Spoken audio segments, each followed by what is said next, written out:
I was born in Kansas in 1884 and lived in Topeka till I was 18, moved to New York, and lived in New York until I was 45, never once wishing that I could have a garden.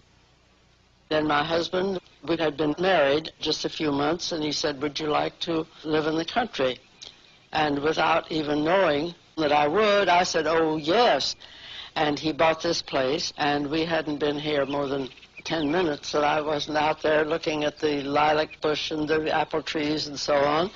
And immediately I got thrilled about gardening.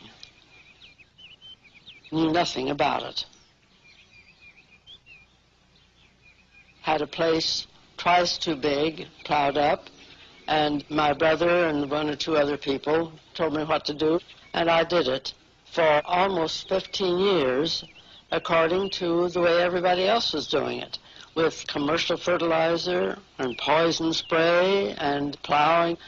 Hired a man to come and plow, and the plowman was always late, and I was always dying to get out there and get things in earlier than I could.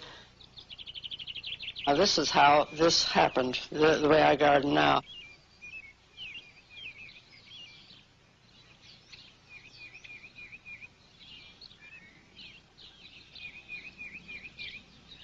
One morning in early April, I went out to the garden, couldn't do anything, just went out to shed a tear because I couldn't begin to plant. The plowman hadn't come. I walked over to the asparagus, and I said, we don't have to plow for you. Why do we have to plow for the other vegetables? And the asparagus said, you don't. Go ahead and plant.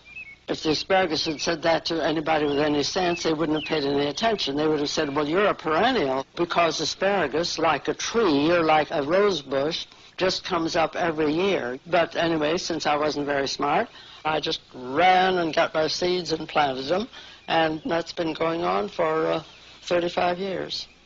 I never had a plowman again.